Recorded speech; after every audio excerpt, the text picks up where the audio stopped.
para dejar inaugurado el 106º período de sesiones ordinarias y ante la Honorable Asamblea Legislativa, hará uso de la palabra a continuación el señor Presidente de la Nación Argentina. Habla el doctor Raúl Alfonsín.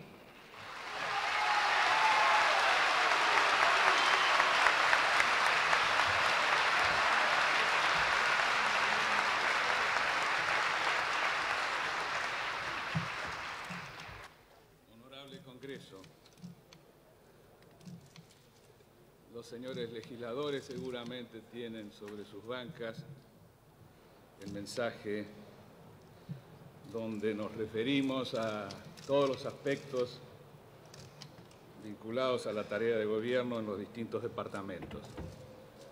En esta oportunidad yo he de leer un mensaje en el que trataremos sobre algunos puntos nada más,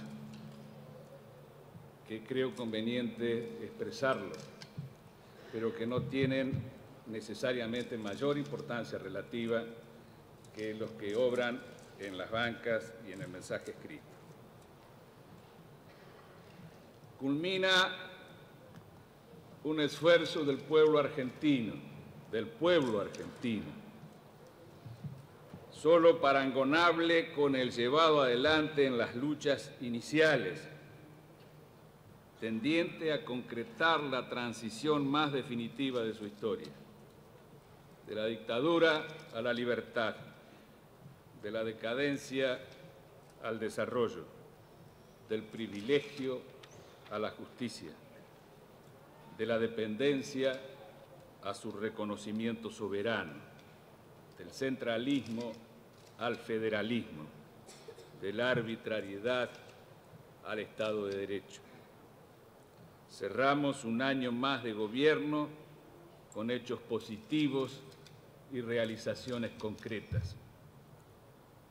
La transformación de nuestro mercado económico, comercial, técnico y cultural por vía de asociaciones bilaterales y multilaterales con Italia y España, los acuerdos con Brasil y Uruguay, que significan un avance notable en nuestro camino hacia un espacio económico regional y la integración latinoamericana. Las reformas estructurales en los sectores petroquímico y siderúrgico, el impulso exportador para nuestra agroindustria y el inicio del proceso de desmonopolización y privatización del sector público a través de convenios que permiten asociar capitales y técnicas gerenciales a las empresas del Estado. Concretamos el desafío de convocar a la sociedad a un Congreso Pedagógico Nacional para debatir sobre un tema prioritario como es el de la educación. Erradicamos la mentalidad asistencialista, distante y burocrática en los programas sociales, reemplazándola por una concepción más cercana y participativa. Se han restablecido las convenciones colectivas de trabajo que funcionan normalmente por primera vez en muchos años. Hemos promulgado la Ley de Defensa Nacional que permite reinsertar a las Fuerzas Armadas en sus funciones específicas de acuerdo al espíritu de nuestra Constitución Nacional. Hemos garantizado la transparencia de las últimas elecciones nacionales, la transmisión del mando en todas las provincias y redoblado con éxito nuestros esfuerzos para ofrecer a la población argentina las mejores condiciones de seguridad. Hemos alentado y facilitado el florecimiento cultural de nuestro pueblo, que se ha materializado en una multiplicidad de manifestaciones sin precedentes. En materia de seguridad y justicia, los acontecimientos del último año evidencian el afianzamiento decisivo de los mecanismos propios de las instituciones republicanas para preservar la paz, la convivencia civilizada y la condigna sanción a todos los transgresores de nuestras normas legales y de nuestro estilo de vida democrático. Hemos generado un mecanismo político nuevo en nuestra historia regional, el Grupo de los 8 con la creación de instancias de consulta y concertación que permiten avanzar un paso más en el proceso de integración latinoamericana. Vengo así por 5º año consecutivo a declarar inaugurado el período ordinario de sesiones de ambas cámaras. Las circunstancias que enmarcan hoy esta presentación tienen un contenido social y político particular y me siento hondamente comprometido por ello. Voy a mirar de frente a la realidad, señores legisladores. Sé que tenemos delante nuestro un país inquieto y preocupado. El año transcurrido desde mi anterior discurso pronunciado en este recinto fue un año de tensiones y de conflictos. Si todos coincidimos hoy en el agotamiento de un modelo que ya no puede responder a las expectativas y necesidades de nuestra sociedad, sabemos también que se nos imponen salidas perentorias para superar las urgencias y al mismo tiempo afirmar el camino de las reformas estructurales de más largo plazo. En esta conjunción de tareas, de reordenamiento y consolidación por un lado, de reforma y transformación por el otro, se concentró nuestra acción de gobierno. Las políticas de envergadura y el proyecto estratégico que implica la voluntad de emerger del atraso comienzan a plasmarse hoy en hechos concretos. Hemos consolidado el respeto de los derechos humanos, la libre expresión de ideas, la justicia, la convivencia pacífica y el pluralismo político.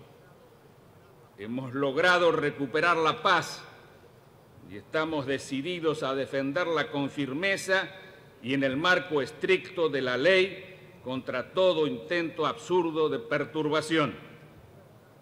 Todas las fuerzas realmente representativas de nuestro pueblo confluyen hoy en la asunción de la libertad como valor fundamental de los argentinos. Desencuentros e intolerancias que fueron casi distintivos de nuestra pasada historia son rechazados masiva y enfáticamente por nuestro pueblo, integrado en una sociedad que reconoce valores y principios comunes. Estos logros ya son irreversiblemente nuestros, han sido incorporados a la vida cotidiana y constituyen para nosotros un motivo de orgullo, acentuado además por el reconocimiento que se hace de ellos en el mundo. Honorable Congreso, el comportamiento de la economía nacional, desde el último mensaje a la Honorable Asamblea Legislativa y la actualidad, presenta aspectos contrastantes. La inflación se mantuvo alta durante todo el periodo, al tiempo que el ritmo de crecimiento del nivel de actividad económica tendió a desacelerarse. En cambio, si se atiende a la reorientación en curso de los ejes tradicionales de desarrollo del país y a la inversión en las actividades productivas, el balance es positivo. Así, la economía industrial ha dado pasos significativos en su vinculación a los mercados internacionales, comenzando a trascender las fronteras del mercado interno, como lo testimonia el apreciable crecimiento de sus exportaciones. El volumen de inversión continuó con la recuperación iniciada en el año pasado, acumulando entre 1986 y 1987 un incremento de casi el 40%, lo que ha permitido comenzar a revertir el descenso que produjo la crisis de la deuda externa. El productor agropecuario ha recuperado condiciones de rentabilidad, realismo cambiario, quita de retenciones, sistemas de precios sostén y transparencia en los mercados, unidos a la implementación de medidas que contribuyen a la modernización de los sistemas de comercialización, son parte de las herramientas con que se implementa la política al servicio del crecimiento agropecuario. Estos contrastes que exhibe la economía nacional ponen de manifiesto las limitaciones, pero también las posibilidades que encierra el proceso de reconstrucción económica en el marco de la transición democrática argentina.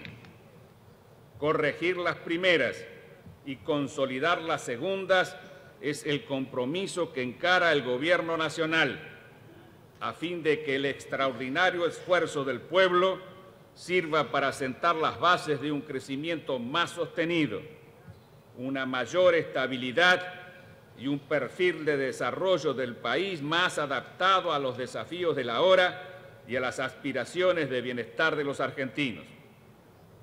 En lo que se refiere al crecimiento, es convicción del Gobierno nacional que no hay posibilidades de un desarrollo sostenido si la economía argentina no logra una mayor integración a la economía mundial.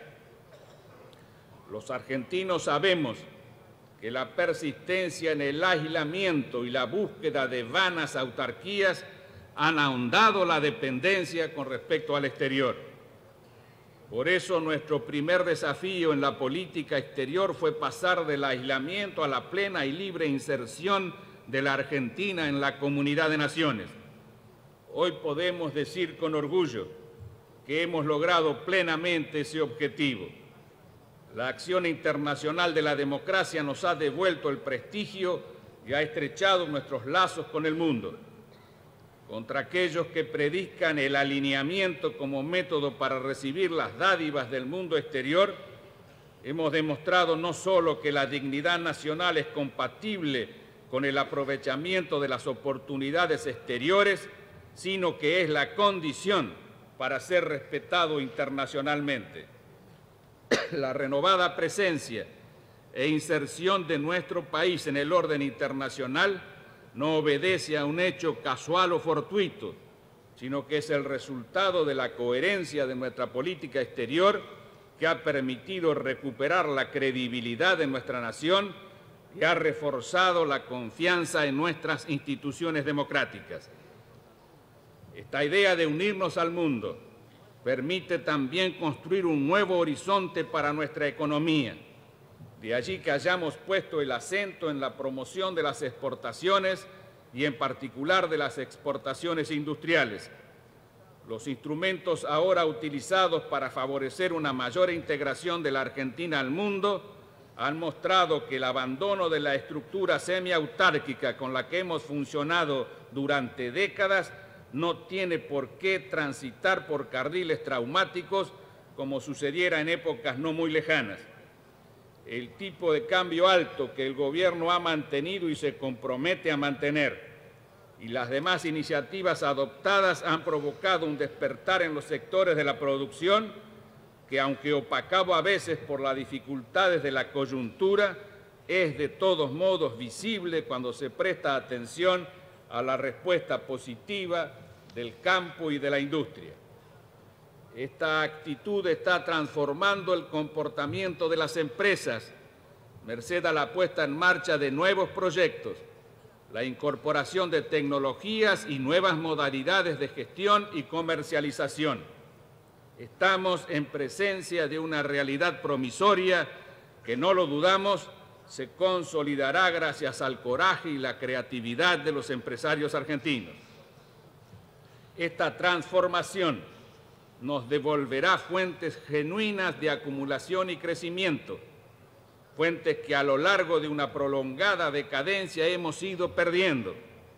La renta de la tierra, la renta petrolera, la oportunidad de concertar en el mundo negocios provechosos para el campo, la industria, los cultivos regionales. Movilizar este potencial es una de las palancas de la expansión argentina. Pero para seguir adelante con estos cambios en nuestros ejes tradicionales de desarrollo, es preciso actuar también sobre toda la gama de cuestiones que abarcan lo que a veces se ha dado en llamar el costo argentino.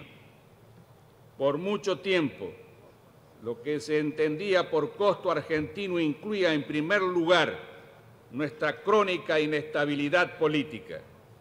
Cualquier proyecto económico debía computar la prima de riesgo que significaba la posibilidad de ruptura del orden constitucional y la consecuente alteración de las reglas de juego.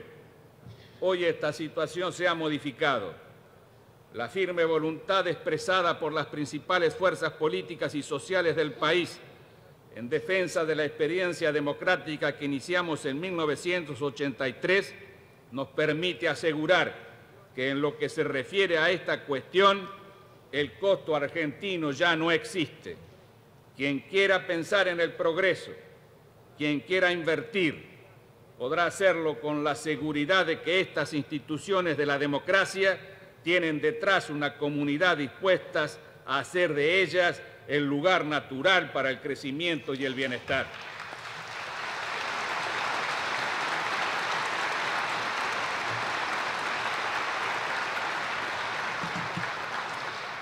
El año transcurrido ha sido de prueba para la democracia argentina, de prueba de su fortaleza, porque ha visto funcionar sus mecanismos internos de renovación sin que las actividades de los inadaptados o de los sectarios pudieran obstaculizar o siquiera perturbar su flujo vital. Las elecciones del 6 de septiembre rompieron la cadena de fatalidad que había impedido desde 1950 que se completara la renovación de la Cámara Joven y se produjese un recambio completo de los gobernadores constitucionales. Esto confirma que más allá de las diferencias de opiniones, ritmos o procedimientos, el pueblo y los dirigentes están convencidos de que todas ellas deben dirimirse en el marco institucional y en clima de paz y libertad. En ese sentido, el gobierno inició consultas con los partidos políticos y se arribó a lo que denominamos mesa del consenso democrático. Su tarea permitió alcanzar acuerdos sobre temas de fondo que necesitaban respaldo legislativo. Es el caso de la Ley de Defensa y de la sucesión de pasos que permitió finalmente llegar a la nueva Ley de Coparticipación de Impuestos Nacionales, instrumento de orden en la relación entre el Gobierno federal y las provincias que el Poder Ejecutivo Nacional venía propiciando desde 1986. El Poder Ejecutivo ha multiplicado sus contactos con los gobernadores de las provincias.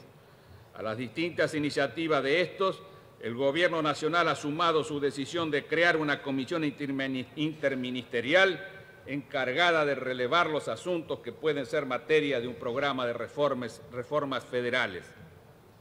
El afianzamiento del federalismo, la auténtica integración nacional, que supone poner fin a la postergación de vastos espacios del territorio y acabar con la macrocefalia que nos agobia y todo lo distorsiona, constituye una honda e insatisfecha aspiración de los argentinos. Esa ambición nacional fue interpretada y recogida con fidelidad por este Congreso cuando sancionó la Ley 23.512.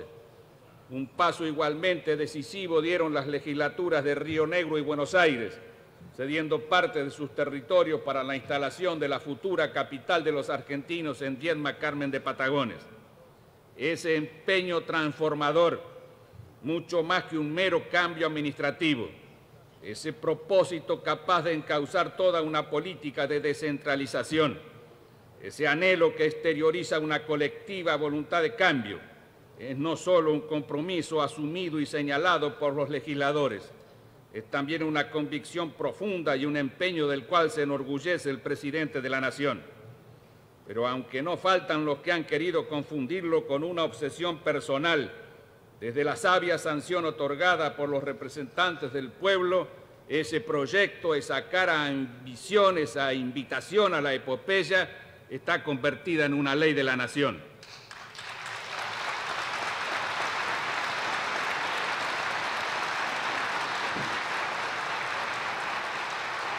El Poder Ejecutivo es responsable de su ejecución y está resuelto a llevarla adelante, con convicción, con auténtica pasión argentina, lo que es decir, ajustada con fidelidad a los anhelos y las necesidades del pueblo. Ese entusiasmo por un proyecto transformador y de futuro será ejercido con responsabilidad. No confundimos convicción con quimeras, transformación con ilusiones, empeño esforzado con voluntarismo. Abandonar ese propósito a la espera de un supuesto momento ideal es ceder a la prédica resignada de los que no creen que los cambios se realizan en medio de las dificultades y aún por exigencia de ellas, porque son cambios para atacar las bases mismas de la postergación. Negarse a destinar al desván de las ilusiones perdidas este propósito de auténtica afirmación federal no significa desconocer los escollos, ni encierra una obsesión petulante o un criterio irresponsable en el empleo de los recursos públicos. Los plazos de ejecución se ajustarán a las posibilidades y al nivel de erogaciones. Nada se hará que conspire contra el esfuerzo colosal que hoy realizan los argentinos para superar la crisis. Nos negamos a que se confunda lo esencial con lo superfluo.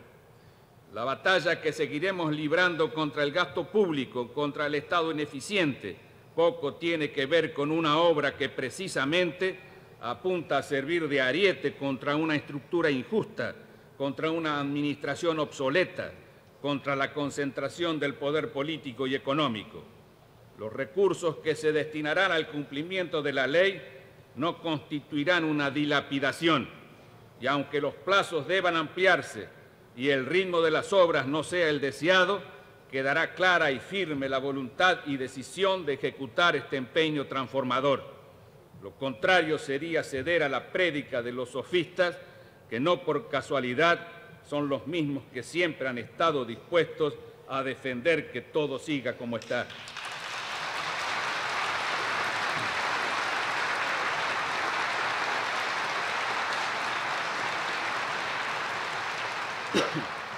En el mismo camino ha habido avances marcados en la promoción del debate y la formación del consenso que son necesarios para encarar la reforma parcial de nuestra Constitución Nacional.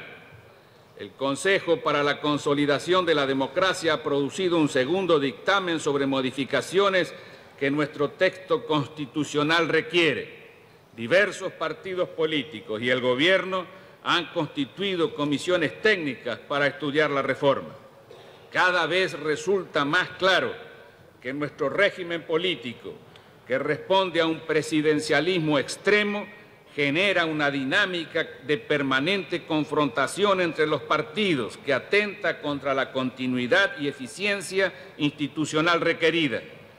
Por eso estoy convencido de la necesidad de adoptar un sistema de gobierno que atenúe los enfrentamientos partidarios, permitiendo acuerdos entre las diversas representaciones en el Parlamento, una coordinación más fluida entre éste y la Administración, que refleje en la formación del gobierno las sucesivas expresiones de la voluntad del electorado.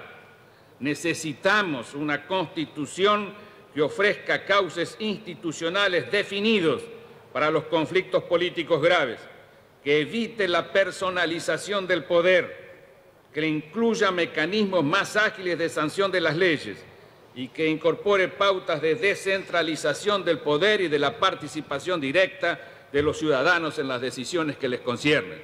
Tengo la firme expectativa de que en este año parlamentario que se inicia se complete el necesario debate y se exprese el amplio consenso que haga posible presentar a vuestra honorabilidad un proyecto de declaración de una reforma parcial a nuestra Constitución Nacional.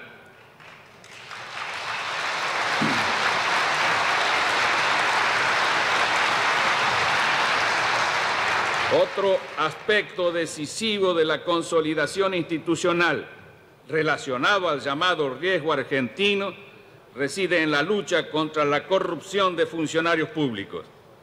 Esta corrupción no es sino la deformación de una moral individual, producto de una cultura de enriquecimiento fácil inculcada en el país durante largo tiempo. El Gobierno se compromete a realizar un redoblado esfuerzo en la lucha contra la corrupción. No solo se trata de hacer cumplir la ley y proteger el patrimonio público, sino de persuadir a todos de que en la Argentina que queremos solo es legítimo progresar por el trabajo honesto y productivo.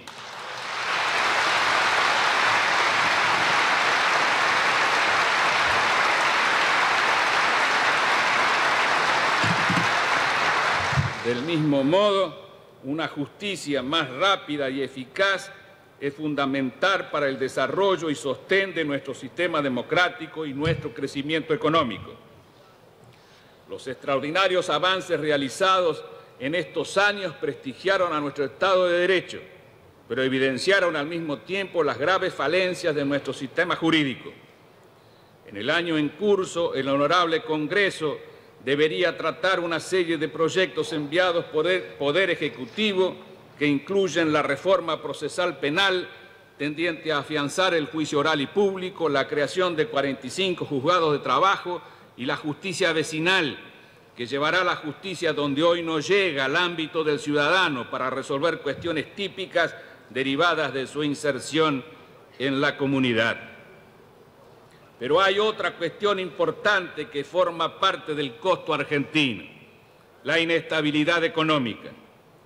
Largas décadas de inflación han creado un clima poco propicio para el crecimiento, porque es difícil planificar inversiones y apostar al futuro en una situación dominada por la incertidumbre y el corto plazo. Los altos costos de esta situación se han traducido en decadencia y estancamiento. En 1985 pusimos en marcha el Plan Austral como una operación de emergencia destinada a hacer frente a una coyuntura inflacionaria que se tornaba ingobernable. Pero también nos propusimos actuar sobre los desequilibrios básicos de la economía, cuya sola presencia tendía a recrear la situación de inestabilidad inmediata que dicho plan, con sus políticas de corto plazo, procuraba controlar. Es preciso reconocer que en un comienzo las medidas de fondo que fuimos tomando fueron insuficientes con relación a la envergadura de los problemas. Ya hemos empezado a superar este desfasaje. Me referí antes a las políticas dirigidas a promover una mayor integración de la economía al mundo. A este mismo fin propenden las iniciativas tomadas en el ámbito de las empresas públicas que por primera vez desde que fueron creadas encaran un proceso de desregulación y de apertura a la asociación con el capital privado. Lo que estamos haciendo tiene una significación profundamente transformadora en un campo donde muchos otros antes que nosotros tuvieron la oportunidad de hacer y nada hicieron. Por eso nos hemos propuesto la reforma del Estado. Se ha implementado una serie de medidas que significan sustanciales avances en la modernización, desburocratización y capacitación dentro del aparato estatal. Entre esas medidas cabe destacar la puesta en funcionamiento de sistemas informatizados de gestión, la implementación del decreto tendiente a derogar, sustituir o modificar normas que traban la relación entre el público y la administración y la creación del cuerpo de administradores gubernamentales. Es nuestro deber tomar decisiones que introduzcan reformas en la estructura y funcionamiento del Estado que con su tamaño, objetivos y modus operandi actuales desacumula capital, fabrica inflación y no satisface las necesidades de la mayoría de la población. En el marco de este objetivo principal, la reforma del Estado se inscribe como valor instrumental la decisión de estimular el acceso de la iniciativa privada a la prestación de los servicios públicos. Lo que está en marcha es una reforma del Estado. La privatización total o parcial de determinadas empresas públicas es solo una de las herramientas de esa política. El objetivo es dar al Estado la capacidad de decisión y los recursos que en su conformación actual no tiene. El déficit de las empresas que dependen del Ministerio de Obras y Servicios Públicos representa la mitad del déficit fiscal de la nación y allí se manifiesta la ineficiencia del Estado que la sociedad percibe y sufre en los servicios que prestan esas mismas empresas.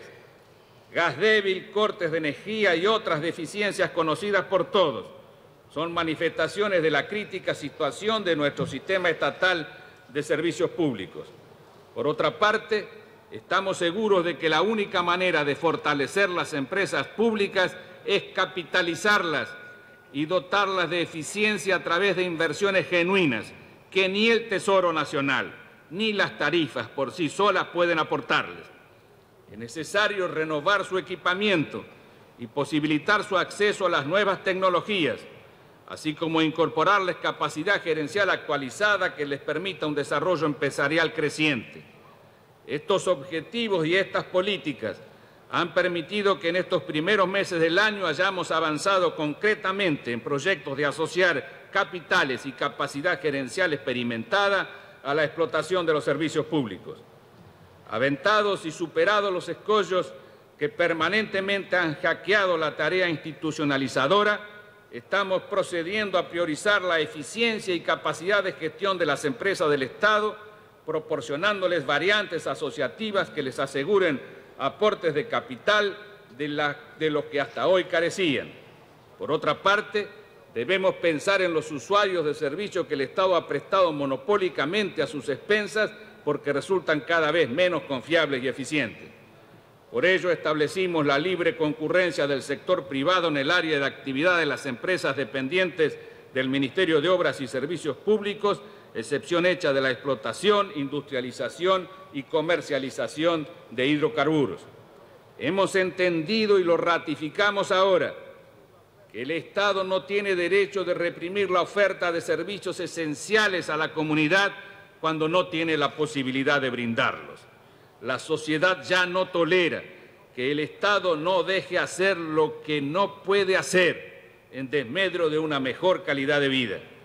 El Poder Ejecutivo acaba de aprobar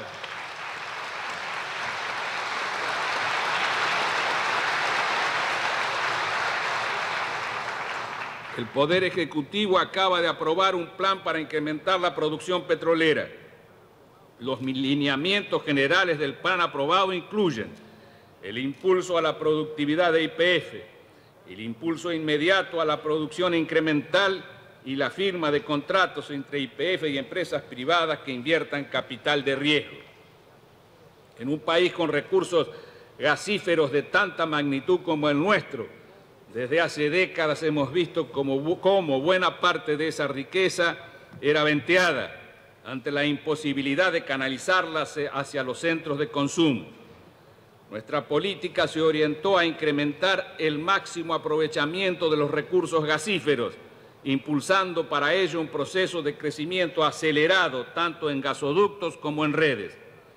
Entre las principales obras ejecutadas y en ejecución podemos mencionar la ampliación del gasoducto Campo Durán-Buenos Aires, mediante la construcción de 3 nuevas plantas compresoras, la construcción del segundo gasoducto troncal Neuquén-Bahía Blanca-Buenos Aires con una traza de 1.370 kilómetros, la construcción de otros gasoductos menores para atender áreas de alto consumo y la extensión de nuevas redes de distribución en numerosas localidades del interior. También se logró la transferencia anticipada del gasoducto Centro-Oeste a gas del Estado. Forma parte fundamental de esta estrategia de modernización, asimismo, la racionalización y consolidación de nuestro sistema de defensa nacional. La reciente aprobación de la Ley de Defensa materializada por este honorable Congreso es uno de los pasos claves en tal sentido. En mi carácter de comandante en jefe de las Fuerzas Armadas, convalidé en diciembre de 1987 la decisión más trascendente de política militar de los últimos 50 años, al definir las competencias para que cada fuerza cumpla sus tareas específicas y lograr su accionar conjunto, armónico y eficaz. Se tuvieron en cuenta las experiencias del conflicto del Atlántico Sur y los estudios y ejercitaciones para lograr la máxima integración y aprovechamiento de los medios disponibles de las fuerzas. Dentro del área de defensa, el Estado Mayor Conjunto de las Fuerzas Armadas inició la instrumentación del sistema de planeamiento, programación y presupuesto con el fin de optimizar los gastos militares. Se agilizaron los estudios de modernización de las Fuerzas Armadas para su racionalización, a fin de obtener economías en las funciones comunes, habiéndose alcanzado al presente resultados ampliamente satisfactorios. El Ejército argentino ha reafirmado la responsabilidad histórica e institucional que le corresponde dentro del sistema republicano. La subordinación institucional al poder político quedó claramente evidenciada durante la crisis de enero pasado. Se apreció en ese crítico periodo una revitalización estimulante de la ética sanmartiniana a través de la disciplina, la subordinación y la lealtad de sus integrantes, valores permanentes que acompañan al honor militar y caracterizan al ciudadano de uniforme mediante un accionar que se basa en el absoluto acatamiento a los preceptos constitucionales y al orden jurídico. En el caso de la Armada Argentina es necesario destacar, entre otras de sus actividades permanentes, la promoción del desarrollo patagónico a través del servicio de transportes navales y la continuación de las operaciones de navegación en la zona austral, ejerciéndose los derechos emergentes del Tratado de Paz y Amistad firmado con la República de Chile. La Fuerza Aérea Argentina, por su parte, ha llevado adelante acciones para racionalizar y reestructurar su actividad a partir de una planificación a corto, mediano y largo plazo coherente con las necesidades operacionales de la defensa nacional. En tal sentido, se concretó la desactivación de la 8ª Brigada Aérea y se trasladó la 7ª Brigada a la localidad bonaerense de Moreno. En el campo de la producción para la defensa y referido a las industrias que integran el sector, se ha atendido a la búsqueda de la racionalidad económica y de resultados que produzcan el autofinanciamiento con fuerte énfasis en las ventas al exterior. El Poder Ejecutivo dispuso además la venta de las acciones que el Estado Nacional posee en 8 empresas en las cuales tiene participación el Ministerio de Defensa. Llegamos ahora a un problema que en las actuales circunstancias es eje dominante de nuestras preocupaciones. El ejercicio de 1987 se cerró con un déficit fiscal de un nivel incompatible con la consolidación de la estabilidad económica. El Gobierno Nacional reconoce su responsabilidad al no haber conseguido reducir el déficit fiscal, pero también es preciso señalar que han pesado fuertemente ciertos hechos ajenos a su control, como la pérdida de ingresos por la caída vertical de los precios de las exportaciones agrícolas. Estamos absolutamente dispuestos a producir una decisiva reducción del déficit fiscal. La experiencia del año 1987 revela a las claras su incidencia en la aceleración inflacionaria.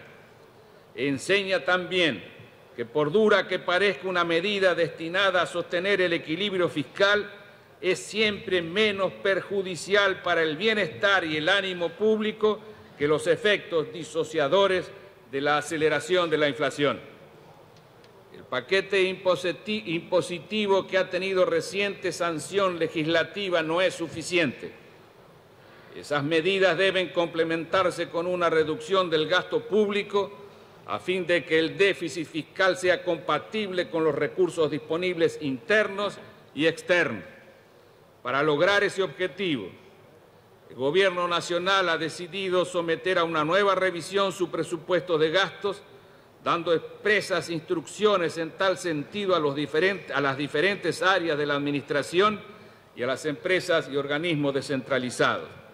Esta nueva revisión es la causa de la demora del envío del presupuesto al Honorable Congreso de la Nación. La reducción del gasto es una decisión que entraña un severo compromiso. Los límites presupuestarios al gasto público serán estrictamente respetados y para ello se ejercerá una firme disciplina de control. No habrá autorización para gastos adicionales a los determinados en el presupuesto. No obstante, la simple compresión de los gastos fiscales no basta. Si bien hay gastos postergables, estos no son la causa principal del déficit del sector público. Detrás de cada decisión de gasto hay una decisión de política que la motiva. La reducción del gasto público es entonces una tarea que va más allá de lo meramente contable y de la disciplina presupuestaria. En tanto estas decisiones políticas no se discutan y se adecuen a los recursos públicos efectivos, persistirá una presión tendiente a recuperar el nivel de gasto inicial, temporariamente comprimido. La disciplina fiscal es necesaria en toda ocasión, pero no puede sustituir al análisis de fondo y la definición política sobre el papel del Estado en cada una de las áreas en que está involucrado. En ese sentido, parece evidente que hoy el Estado es un organismo sobrecargado de demandas sectoriales que no pueden ser todas financiadas, salvo con inflación. Un país por muchas décadas replegado sobre sus propias fronteras y, por lo tanto, una sociedad que progresivamente le dio la espalda a la necesidad de competir y de capturar el progreso técnico, le reclamó al Estado que, además de sus funciones constitucionales, hiciera muchas cosas y a cualquier costo. Así, el Estado ha debido afrontar la demanda de que se convirtiera en garante de la producción y el crecimiento. Pero mientras que en los Estados modernos esta demanda es satisfecha mediante el diseño de una estrategia para toda la nación y con reglas de juego transparentes que movilizan la iniciativa social, en la Argentina el Estado se vio llevado a hacerlo, sea a través de la creación de empresas públicas en muchas áreas, como las de las industrias y los servicios básicos, sea a través del subsidio al capital privado en muchas otras. Es cierto que este papel dominante del sector estatal en la economía estuvo algunas veces justificado, dado que la inestabilidad política y económica del país generaba un clima desfavorable a las inversiones de riesgo. Pero hoy los argentinos no tenemos elección. O fundamos un proyecto de crecimiento menos asociado a la inversión pública, menos apoyado en un conjunto de empresas estatales politizadas, burocratizadas e infiltradas por las corporaciones, menos basados en privilegios fiscales y crediticios a los empresarios privados, o pura y simplemente perpetuamos la inflación y el estancamiento.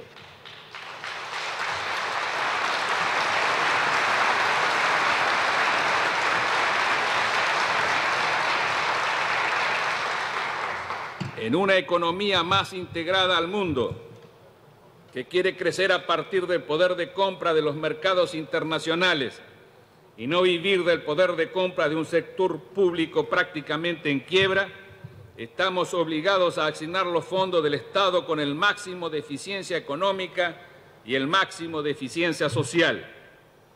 Esto impone establecer una atenta vigilancia sobre las inversiones públicas, transferir al sector privado aquellas empresas cuyo mantenimiento en manos del Estado ya no significa un beneficio para la comunidad y terminar con el error de creer que legalizar la evasión impositiva es promover la industria y que venderle caro al Estado es defender al empresariado nacional.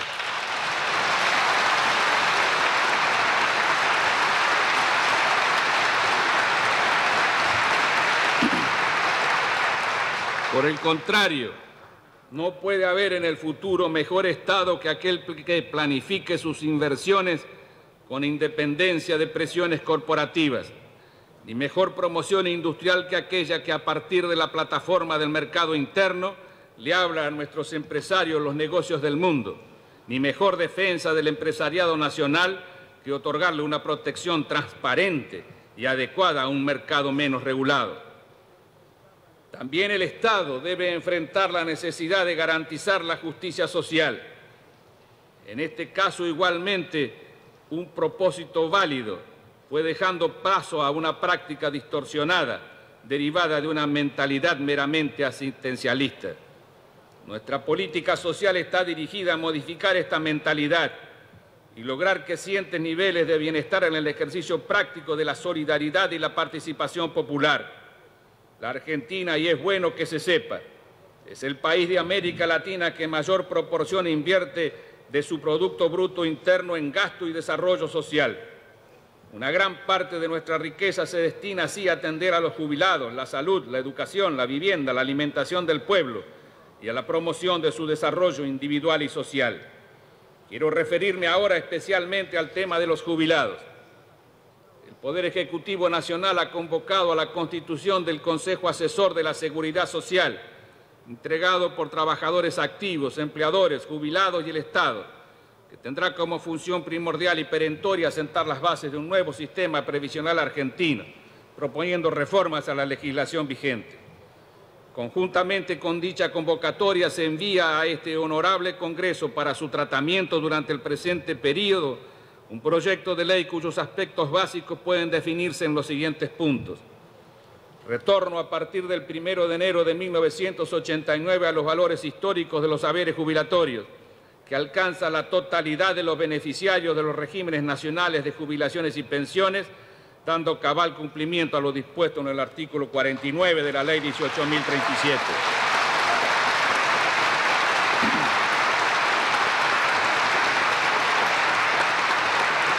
Modificación del artículo 39 de la Ley 18.033 a fin de adaptar la movilidad de las prestaciones jubilatorias del régimen de trabajadores autónomos a las características que presenta el trabajo por cuenta propia. Clarificación de los recursos que ingresan al sistema de seguridad social, diferenciando con total transparencia aquellas que se destinan directamente al régimen jubilatorio, a las cajas de asignaciones familiares y al Instituto Nacional de Servicios Sociales para jubilados y pensionados. Establecimiento de un sistema para el cumplimiento de las sentencias judiciales firmes que condenan al sistema previsional al pago de reajustes, facultando a la Secretaría de Seguridad Social para disponer los correspondientes cronogramas de pago y ofrecer acuerdos transaccionales. Ordenamiento a los efectos de una correcta técnica legislativa de las diversas normas que rigen en la materia mediante su adaptación, modificación o derogación. Como en el tema que nos ocupa no hay tiempo para esperas, se ha comenzado a cumplir con la actualización de los haberes jubilatorios, conforme a los índices que se determinan en la legislación de fondo, porcentajes estos que han acumulado más de un 80% de incremento de los haberes jubilatorios en el cuatrimestre enero-abril del corriente año y que continuarán aplicándose cada vez que se produzcan desfasajes en los montos que perciben los jubilados y pensionados nacionales.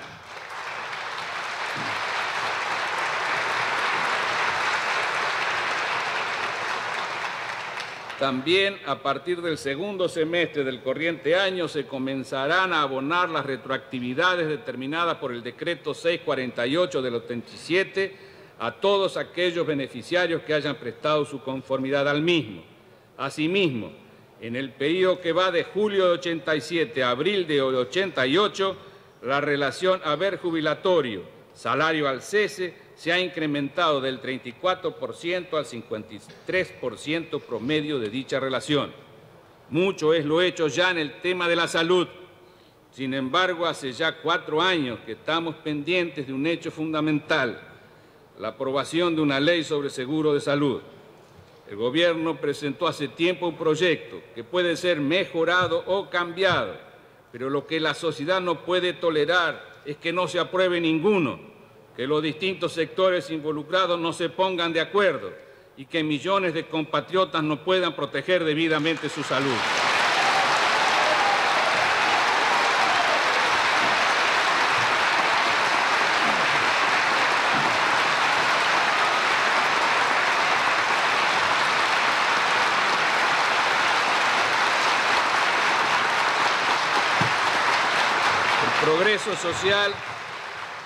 El progreso social se mide también por la calidad de la convivencia, por la capacidad de los actores sociales de utilizar responsablemente su libertad, de acordar sin coerción alguna la mejor forma de cooperación para el crecimiento de todos y para asegurar la justicia social. A comienzos de este año calendario, convocamos a formalizar las convenciones colectivas de trabajo. En algunos sectores productivos se han sellado por libre voluntad de las partes los acuerdos respectivos. En otros prosiguen todavía las negociaciones con diferentes grados de avance, pero quiero rescatar el enorme progreso que el solo hecho de su celebración implica. Todo ello nos advierte que no solo hay problemas y dificultades en la economía argentina, también hay señales de un despertar y de un deseo de renovación, de una modificación de criterios y de expectativas, a la que no es ajeno el restablecimiento de la libre negociación entre sindicatos y empresarios con la aprobación de la Ley de Convenios Colectivos. En este marco de convivencia se realizó la Asamblea Nacional del Congreso Pedagógico, con lo que culminó formalmente sus actividades. La política de concretar esta experiencia notable de participación popular, con todo su andamiaje institucional, sus contenidos y mecanismos de funcionamiento fue un desafío que asumieron conjuntamente todas las corrientes políticas, ideológicas y culturales de la sociedad argentina. Los 300 representantes de todo el país elegidos por sus bases debatieron arduamente sobre algunos temas tradicionalmente polémicos. El diálogo fue fructífero, dando como resultado el logro de consenso sobre determinados puntos y de disensos respetuosos y necesarios en toda sociedad democrática.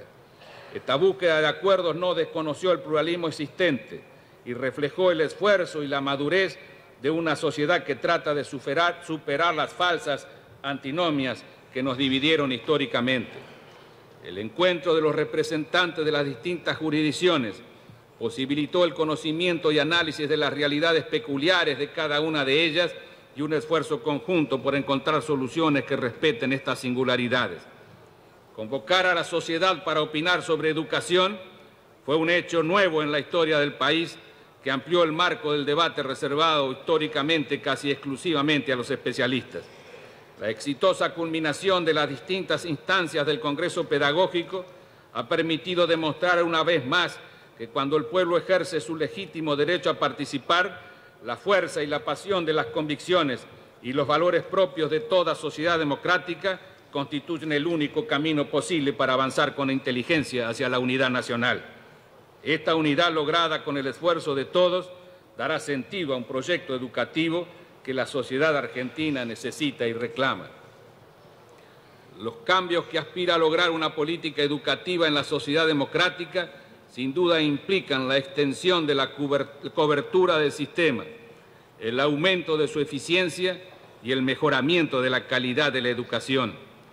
De ahí se derivan como objetivos la diversificación de la oferta, la garantía de la educación básica y la equidad en el logro de la calidad, de modo que todos los grupos sociales no solo tengan iguales posibilidades de acceso y permanencia, sino que su promoción en el nivel que cursan no presente las desventajas de una formación cualitativamente desigual. En términos concretos, estos objetivos se reflejan, por ejemplo, en programas como el de asistencia básica a la comunidad, a través del cual hemos llegado en el ejercicio con canastas escolares a más de 1.300.000 niños de todo el país que recibieron 1.617 toneladas de elementos escolares, en la asignación de un lugar a cada joven para sus estudios medios y en el libre acceso a la universidad, lo que da cuenta de la sensibilidad y objetivos de una nueva política educativa en la Argentina. Críticas y problemas tenemos hoy y persistirán sin duda en el futuro. Nuestro desafío es cumplir con aquellos objetivos en el marco de las actuales restricciones. Durante los primeros 4 años de gobierno, la mayor parte de nuestros esfuerzos se orientó a responder a las exigencias perentorias y masivas provocadas por el brusco aumento de los estudiantes universitarios y secundarios. Fue inevitable, ya que las restricciones que se habían impuesto durante años habían dejado fuera una masa de estudiantes que se volcó de golpe en las aulas. Debimos afrontar entonces una situación de emergencia en la que era preciso encontrar respuesta inmediata a las más variadas necesidades, desde la habilitación de locales de todo tipo hasta la designación de decenas de miles de nuevos docentes. En términos generales, hemos logrado superar esa emergencia gracias a un esfuerzo de todos. A pesar de las penurias y restricciones que sufrimos, los presupuestos para educación fueron aumentados en términos reales. Así, en créditos presupuestarios definitivos otorgados al Ministerio de Educación y Justicia, el nivel promedio logrado entre 1984 y 1987 fue un 23% superior al promedio registrado entre 1976 y 1983.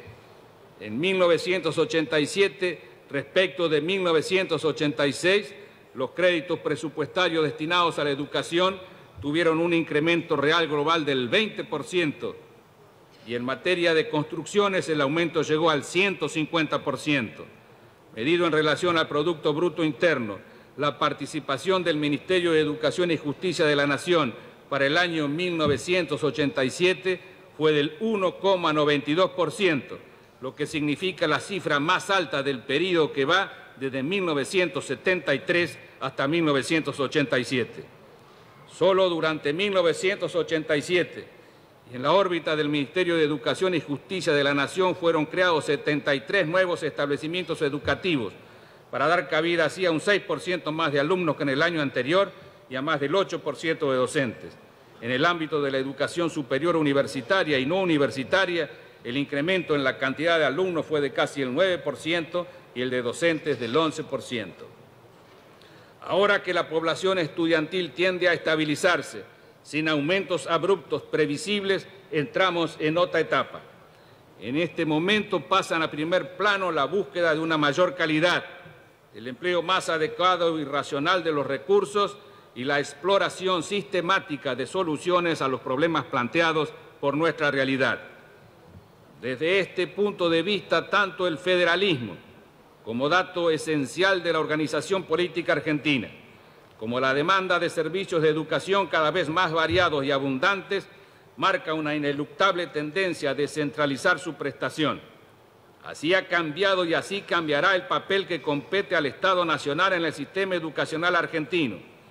De la prestación directa de servicios educacionales debe pasar a proveer los servicios de apoyo y ejercer las atribuciones necesarias para asegurar un constante mejoramiento de la calidad de la educación en el país y, al mismo tiempo, ir ofreciendo a todos los argentinos igualdad de oportunidades para satisfacer sus demandas de educación.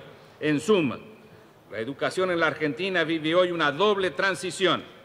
Por un lado, la que va de un sistema educativo autoritario y limitado a otro democrático y abierto. Por otra parte, frente al modelo educativo tradicional, que algún día fuera orgullo de los argentinos, pero que no solo no se renovó, sino que sufrió un profundo deterioro, estamos emprendiendo entre todos la búsqueda de un nuevo modelo que deberá ser el orgullo de la próxima generación de argentinos. Estas transformaciones acarrean tensiones y problemas que en alguna medida se han expresado en la reciente huelga docente. Si bien el reclamo salarial ha ocupado el primer plano, no podemos ni debemos ignorar que esta huelga y la situación que atravesamos plantean asimismo otras cuestiones de singular importancia que también deben ser atendidas, como por ejemplo la jerarquización y el perfeccionamiento de los docentes para responder a los desafíos de una educación moderna. Por eso, a las respuestas que el Gobierno Nacional está dando en materia salarial, se suman la aplicación del nomenclador docente, la titularización de más de 14.000 profesores de enseñanza media y la creación de nuevos centros y mecanismos de perfeccionamiento docente. Del mismo modo, en el ámbito universitario, tuvo decisiva importancia la recuperación de un marco institucional básico para el desarrollo de sus actividades. Sin embargo, junto a esta política destinada a preservar derechos sociales elementales, había que atacar otra, nunca del todo explícita, que consistía en sostener artificialmente y a costa de un mayor desequilibrio fiscal los niveles de vida de los sectores menos necesitados. Así, las políticas estatales contribuyeron a crear la imagen de una Argentina fácil, con empresas de electricidad, de teléfonos, de agua potable que subsidiaban en forma indiscriminada sus servicios. Naturalmente, todo esto condujo a un creciente deterioro de los servicios públicos y a un aumento del malestar frente al Estado por parte de muchos que en el pasado se habían beneficiado de él. Así fue que ese Estado abarcador y universalista, que recogía y pretendía satisfacer las aspiraciones de todos por igual, terminó dejando lugar a un Estado socialmente empobrecido y con una educación pública que, de no mediar las reformas que estamos implementando, continuaría deteriorándose, con ferrocarriles y teléfonos que solo son usados porque en la mayoría de los casos es imposible evitarlos. Tampoco en este caso hay alternativas. En medio de las dificultades fiscales que enfrentamos, o se reconstruye una política social que garantice la igualdad de oportunidades, o el ideal de justicia se convertirá en un recurso retórico. La política de transformación de este campo pasa por la reasignación del gasto social, de manera tal que cumpla con sus objetivos, para que llegue a quienes lo necesiten, para que no se oculten en él bolsones de privilegio. La propuesta del Gobierno Nacional, que ya ha comenzado, pero que llevará un trabajo paciente y perseverante concluir en la reforma del Estado. Un proyecto de este tipo se diferencia del enfoque conservador, en que no cree que la solución resida en un nuevo recorte del gasto público en el corto plazo, sino que sostiene que lo que hay que producir es un cambio sustancial en las funciones del Estado. ¿De qué valdría una política miope de contracción del gasto si a consecuencia de ella los ferrocarriles anduvieran peor, los empleados públicos ganaran aún menos y los saberes jubilatorios se evaporaran?